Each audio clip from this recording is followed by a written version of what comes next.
The Oklahoma City Thunder are the 2025 NBA champions, and I can't be more happy for them. They ended in a historic season in storybook fashion and winning the championship. They won the championship despite being the youngest team in the NBA, and everyone's saying they're good, but are they really that good? Can they win a championship? They don't have enough experience. They don't have the veteran presence. They haven't proven themselves yet, and they went out and they won the championship. They came off of that 2024 playoff run, losing in the second round, realizing they were still missing some pieces. They needed a bigger body to go out and get Hartenstein. They needed some, what I thought was some little bit of a veteran presence, but also just another defender. They needed a substitution for Josh Giddey, and they traded Josh Giddey for Alex Caruso, and he was an absolutely perfect. It might not seem like it, but to me, I think there was a lot of pressure on this Oklahoma City team to win an NBA championship, because if they didn't, after winning 68 games in the regular season, 64 games in the regular season. Let me double check that. Yeah, 68 games in the regular season. The Cavs won 64. I was getting it mixed up. But to have that dominant of a regular season and to potentially come up short, especially when it looked a little shaky in that second round when they went to 7 games against the Denver Nuggets. If they would have lost to those Nuggets, the conversations were surrounding this Thunder team would have been insane. The conversations of should they split up J-Dub and SGA, can they win it together? Is J-Dub a good enough number 2 to win a championship with? All those questions were answered in this phenomenal dominant even playoff series.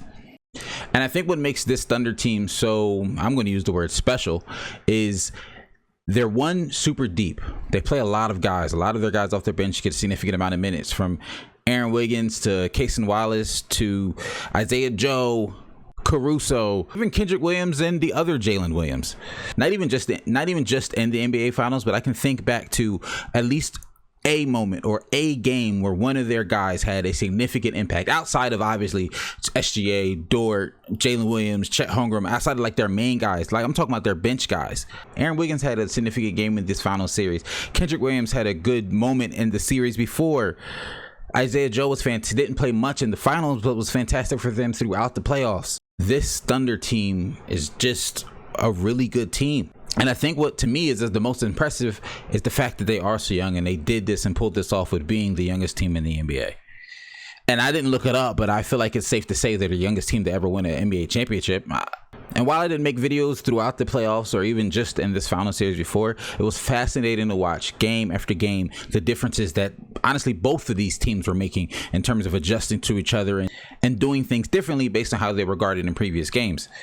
From the Pacers deciding to pick SGA up at like 50 feet out from the basket to dialing it back in game 6 and having a ton of success and that pivotal game 6 win and picking him up like 40 feet from the basket instead of the 50 feet from the basket, the full court pressure they were doing in some of the prior games. The 40-point game from J-Dub in this series, when coming off of a game where he had a subpar game and people were wondering if he was going to step up in this series, he explodes for 40 in a game that, in my opinion, the Thunder needed to win to keep the series alive. I thought SGA was fantastic in this series. Even after having a very subpar game 6 and having a lot of turnovers, he bounced back, and although I'll talk about it in a second, he emptied the clip in that game 7. Both him and Jalen Williams, if you look at box score, did not shoot the ball well. But I liked the aggression they came into that game with. We're basically saying, you're not going to say where was SGA or where was J-Dub in this game. We're going to have an impact. We're going to do everything in our ability possible to win this game. And in that case, for them, those two scorers, in that case, it was empty the clip. Don't leave a shot on the table. Take every shot possible, and they did. But the thing that I thought was really impressive about SGA, specifically in that game 7, was his ability to not turn the ball over and get his teammates involved. SGA had 12 assists and 1 turnover in game 7 of the NBA Finals. To me, that's impressive. That was him getting those other guys involved and making sure they win this game. Now, as happy I am for the Oklahoma City Thunder, I'll call myself an undercover OKC fan. I've loved the Thunder since they moved to OKC. Huge Russ fan, huge KD fan, huge Harden fan. I'm a huge Paul George fan, so I was a fan of them when Paul George and Russ was on the team together. Like, I've enjoyed watching the Thunder since they moved to OKC, and this team has been special. Now, to address the elephant in the room, honestly, it was devastating. Watching Tyrese Haliburton go down with that Achilles injury was absolutely devastating, considering the tear that not only he was on in just the playoffs as a whole, the clutch performance after clutch performance after clutch performance, this what some people were calling a Cinderella story. To me, I think the Pacers really were just that good. If you go back and look at how good they've been since the beginning of this calendar year, I know they started off the season slow, but once Tyrese Halliburton got healthier and got a little more comfortable, the Pacers were rolling. So I don't even want to disrespect them and call it a devastating end to their Cinderella story. I think it was just a devastating end to a great playoff run that they were on. This injury would be devastating if it happened on a random Tuesday in February, because Tyrese Halliburton was on a tear to start this game. He was already started the game 3 for 4 from 3. He had 9 points in the first 7 minutes. And we know the Pacers, to me at least, the Pacers are at their most deadly when Tyrese is also looking for his shot and scoring aggressively, because the passing, the playmaking, honestly, at this point, I just believe that comes natural to Tyrese Halliburton's game, and he's going to do that whether or not he drops 30. But if he's also going for 25, 38, 30 in any given night, that makes the Pacers that much more deadly, which leads to my point of, I can't say for certain that the Pacers would or would not have won this game if Tyrese played, but I can't say they wouldn't have won. Like, going into this game, I was probably 65% leaning towards the Thunder winning, but that means I was 40 or 35% leaning towards the Pacers winning, meaning it wasn't impossible. And you might be higher on it than me or whatever. I was factoring in, the Thunder, to me, still was the better team in this. They were going to be at home. Role players play better at home. I just thought the Thunder would be able to win. But I was for sure, I promise you, I was not ruling out the Indiana Pacers. And I think that's, ultimately what makes this a little bit bittersweet. I think a little bit for the Thunder probably makes it a little bit bittersweet. Obviously, I'm not going to take anything away from them, because they still, like I've been saying, and honestly, I think the point of all this is they still put a storybook cap to a 68 win season. We've seen a team win 73 games and not get that storybook ending. So I'm not going to take anything away from the Thunder for completing it and getting it done. But it definitely does still suck. It sucks for the Pacers because Tyrese was hooping. He was going crazy to start that game. And it makes you wonder if we were really going to see maybe not historic, maybe not greatest of all time, some of the superlatives I've seen thrown around, but at the very least, a spectacular Game 7 performance from him. He was on pace for one. At the very least, based on that 7 minutes and 5 seconds that he played, he was on pace for a spectacular Game 7.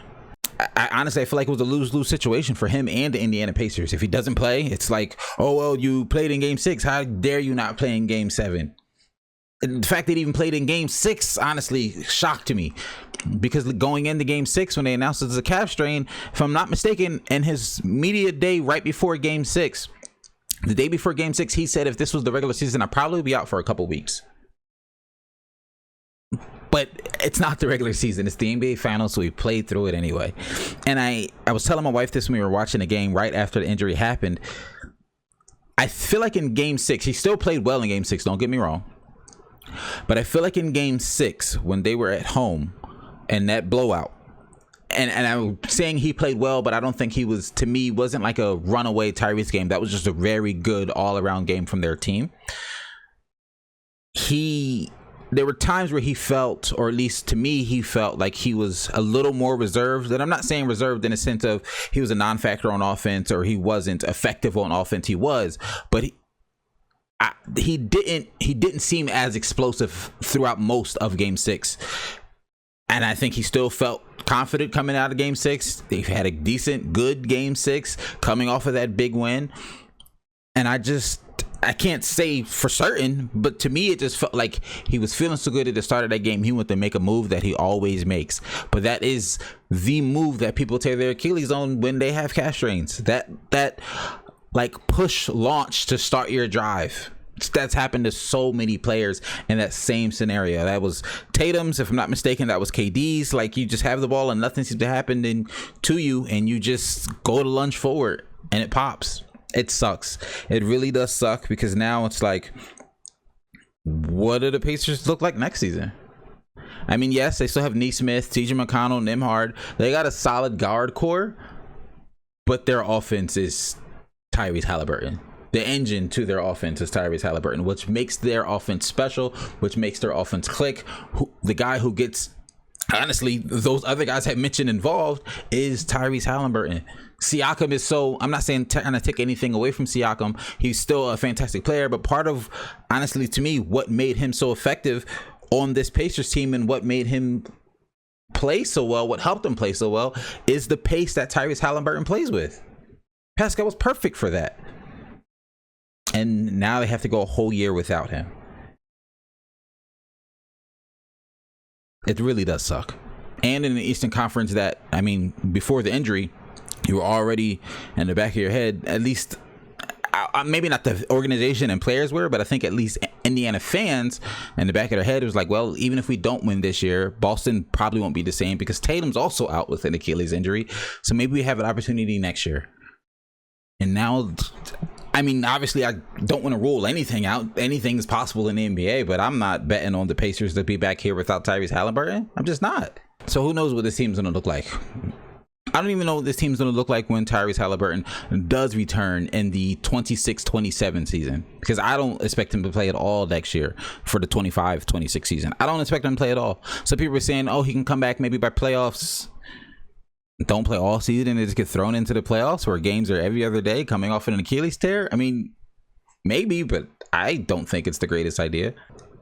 But to end this on a positive note, the Thunder tied the perfect bow to what turned out to be basically a perfect season. 68 wins.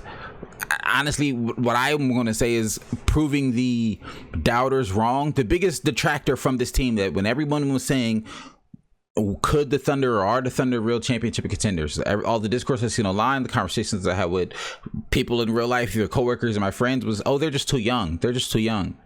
Not a lot of people talked about X's and O's basketball reasons why this team couldn't win the championship, because I think a lot of people thought in terms of on-court play, they're good enough to win a championship. They just didn't think they had the experience. And I think that Denver Nuggets series, going to 7 against the Nuggets, was so impressive to me. And being able to beat that team, because I think that was the biggest, outside of the Pacers, who also pushed them to 7, that Nuggets team was their biggest challenge in the postseason. And they proved that they can handle adversity with poise and still get the job done.